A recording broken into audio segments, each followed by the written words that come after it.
پہلا سوال ہے حضرت کرسمس ڈے منانا کیسا ہے اور اس میں شرکت کرنا کیسا ہے اور کیک کاٹنا کیسا ہے؟ دوسرا سوال بھی اس سے ملتا جلتا ہے، انہوں نے تو بہت کمال کیا۔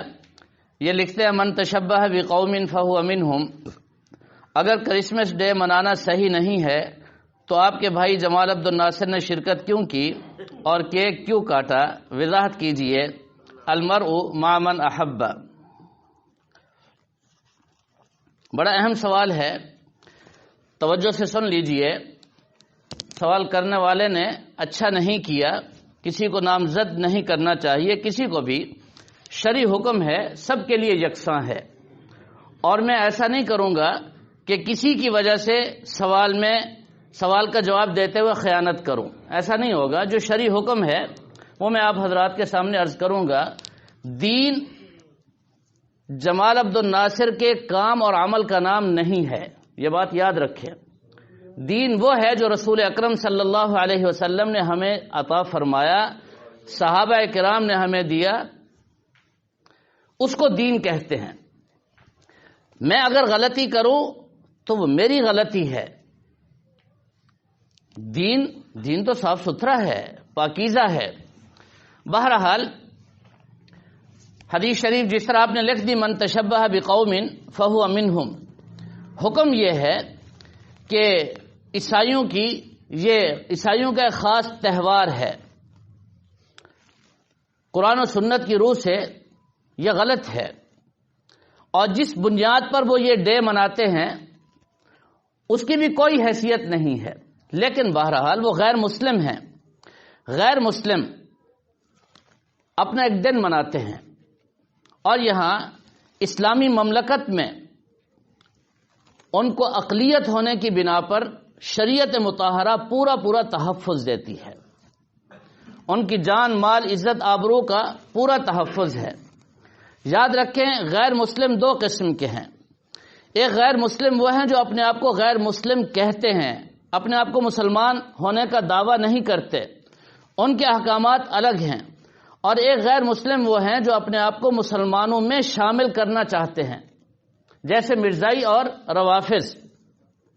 غیر مسلم ہونے کے باوجود ان کا دعویٰ یہ ہے کہ ہم مسلمان ہیں، ان کے احکامات الگ ہیں۔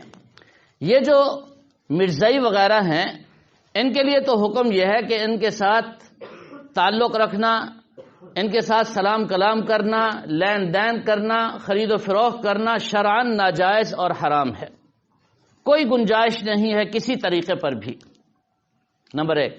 نمبر دو، یہ جو یہود و نصارہ ہیں، اہل کتاب ہیں، ان کو رسول اکرم صلی اللہ تعالی علیہ وسلم نے بلایا۔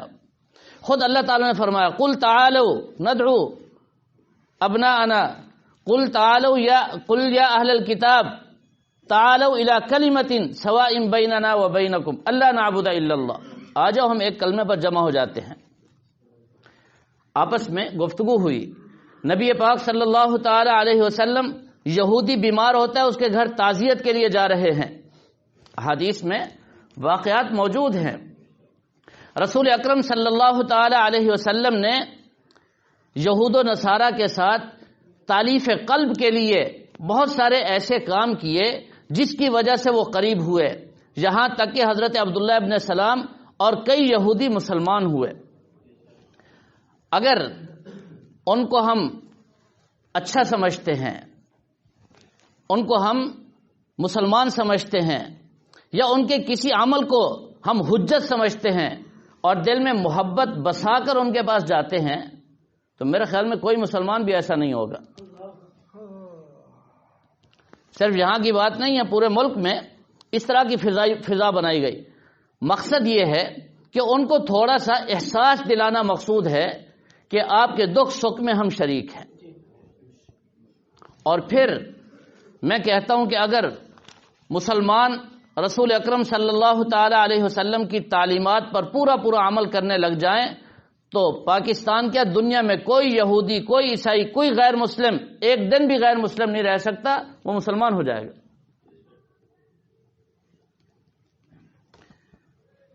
اور اگر المرء مع من احب جو حدیث لکھی گئی ہے، جس صاحب نے لکھی ہے، یہ تو حقیقت ہے، جس کے ساتھ محبت ہوگی حشر اسی کے ساتھ ہوگا۔ محبت کس کے ساتھ ہے؟ کیسی محبت ہے؟ کسی غیر مسلم کے ساتھ محبت کا تعلق تو دور کی بات ہے، اگر ہمارا تعلق ہے تو صرف اس وجہ سے ہے کہ وہ مسلمان ہو جائے۔ یہاں تک ایک بات ہے۔ اب دوسری بات میں عرض کرتا ہوں، ان کا کوئی خاص تہوار ہے، ان کی کوئی خاص رسم ہے، اس میں شرکت جائز نہیں ہے، وہ ان کا عمل ہے۔ اور اگر کوئی خاص مقصد ہے، شریک ہونے والے حضرات وہ اس کی وضاحت کریں گے، ان کا کیا مقصد تھا، اس میں کوئی دینی مقصد ہے، کوئی تالیف قلب ہے، تو اس میں بھی درجہ بندی ہے۔ اس طرح کھلم کھلا عام اجازت نہیں دی جا سکتی۔ لہذا مسلمانوں کو چاہیے، مسلمانوں کے رہنماؤں کو چاہیے کہ ان حضرات کے ساتھ ایسا تعلق یا اس طرح کا اپنے آپ کو کمزور نہ بنائیں کہ وہ حاوی ہو جائیں۔ آج یہ سارا کچھ ہو رہا ہے نا امریکہ بہادر کو خوش کرنے کے لیے، عالمی طاقتوں کو خوش کرنے کے لیے، ورنہ ان کی کیا حیثیت ہے؟ کچھ بھی نہیں ہے۔ بہرحال اس میں کوئی عظیم مقاصد ان کے ذہن میں ہے، وہ اس کی تعویل خود کریں گے۔ میں شرعی طور پر یہ عرض کر رہا ہوں کہ شرعاً جائز نہیں ہے، بچنا چاہیے اور ہر ممکن اس سے احتیاط کرنی چاہیے۔ اس سے ہٹ کر ان کی تالیف قلب کرنا چاہتے ہیں، ان کو اسلام اور دین کے قریب کرنا چاہتے ہیں، کوئی حرج نہیں، گنجائش ہے اس کی۔ دوسرا سوال ہے، مفتی صاحب آپ خیریت سے ہوں گے؟ اکثر تقاریر میں دیکھا گیا ہے، اچھی اچھی تقاریر ہوتی ہیں، بڑے بڑے علماء بیانات کرتے ہیں، جب جماعت کا وقت ہوتا ہے وہ جماعت کی نماز میں شرکت نہیں کرتے، ان کے جو ساتھ والے مقامی جو ان کو لے کر آتے ہیں وہ بھی جماعت کی نماز چھوڑ کر چلے جاتے ہیں، کیا ان کا یہ عمل شرعی حساب سے ٹھیک ہے؟ وضاحت فرمائیں۔ اگر کوئی مسافر ہے تو اس پر جماعت واجب نہیں ہے، یہ اصولی مسئلہ ہے، جماعت واجب نہیں ہے۔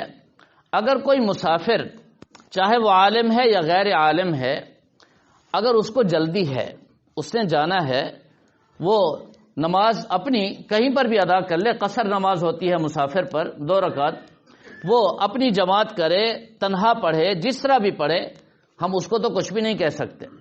باقی مقامی حضرات ان کا یہ عمل غلط ہے، وہ جماعت کو ترجیح دیں، جانے والا جاتا ہے چلا جائے، نماز کا اہتمام ہونا چاہیے۔ یہ جو 7 مقامی حضرات کا عمل ہے یہ شرعاً درست نہیں ہے، ان کو جماعت کا اہتمام کرنا چاہیے۔